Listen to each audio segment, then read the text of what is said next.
Bonjour Elisabeth. Bonjour Elisabeth. Bonjour Benjamin, bonjour Marilyn, bonjour à tous. Bon, une question aussi avec vous ce matin. Faut-il des peines de prison automatiques pour les agresseurs de policiers? En tout cas, d'après un sondage, les Français ils sont massivement favorables, Elisabeth. Oui, alors c'est un sondage de l'Institut CSA pour CNews. 1000 personnes ont été interrogées les 9 et 10 novembre.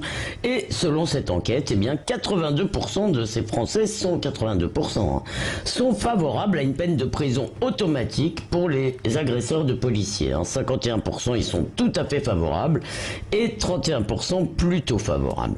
Alors les jeunes sont un tout petit peu moins enthousiasmés par l'idée, mais tout de même, 67% des 18-24 ans l'approuvent. 79% pour les 25-34 ans. Alors chez les plus de 75 ans, c'est une quasi-unanimité, c'est 89%. Bon, et sans surprise, la demande de répression est un peu plus forte chez les électeurs de droite, 90%. Mais, donc toujours sur cette même idée, des peines automatiques, mais elle reste très majoritaire à gauche, 68%, et même à la France insoumise, 58%. Donc tout ça devrait faire réfléchir tous les démagogues qui cherchent à surfer sur une vague anti-police qui en fait n'existe pas. Sur ce sujet comme sur d'autres, les âneries de Camélia Jordana, vous savez, tout le monde a peur de la police, ou du comité Adama ne convainquent personne. Les Français n'ont pas peur de la police, mais ils en ont vraiment ras-le-bol de ceux qui l'agressent. Pour revenir sur le fond de cette question des peines de prison automatiques pour les agresseurs de policiers, sur le fond, c'est une bonne idée ou pas selon vous, Elisabeth? Alors commençons, disons, plutôt par les obstacles. C'est d'abord une idée un peu problématique, c'est vrai, par rapport au principe important de l'individualisation des peines. C'est vrai qu'on peut vous retirer votre permis à peu près sans intervention humaine, avec juste des radars automatiques, mais on répugne tout de même à l'idée que quelqu'un soit mis en prison sans qu'un juge l'ait clairement décidé, évidemment en fonction de la loi et des circonstances particulières, de la personnalité de la personne, etc.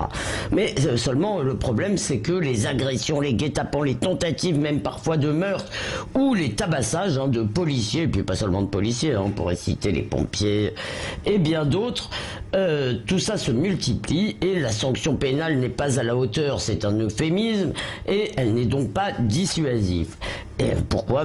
Pour plein de raisons. D'abord parce qu'il faut des preuves, c'est vrai, mais pas seulement. C'est parce que les juges répugnent à incarcérer en particulier les primo-délinquants, surtout quand il n'y a pas de blessés graves. S'il y a une agression sans conséquence, ils ne veulent pas mettre en prison. Alors tant pis, peut-être que le législateur doit leur forcer un peu la main parce que cette impunité est tout de même insupportable. La justice, ça n'est pas une science exacte, c'est le fruit d'un équilibre qui varie dans le temps. Elle a parfois été dans le passé trop répressive. Aujourd'hui, elle paraît souvent très laxiste. Ce ne sont pas aujourd'hui les droits de la défense qui sont menacés, c'est plutôt le droit de la société de se défendre. Alors oui, les peines automatiques heurtent notre idée de l'état de droit, mais si l'état de droit est synonyme d'impunité pour les voyous et d'insultes au bon sens, les gens finiront par s'en détourner. Quand la violence est aveugle, la justice peut être borgne.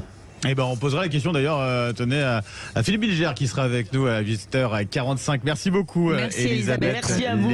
Lévy sans interdit. Bonne journée à vous, Elisabeth. Et on peut vous réécouter sur notre site sudradio.fr et la chaîne YouTube Sud Radio. Dans quelques minutes, c'est le petit déjeuner politique. On recevra Yann Brossa, maire adjoint de Paris en charge du logement et directeur de campagne de Fabien Roussel. Le communiste. À tout de suite sur Sud Radio.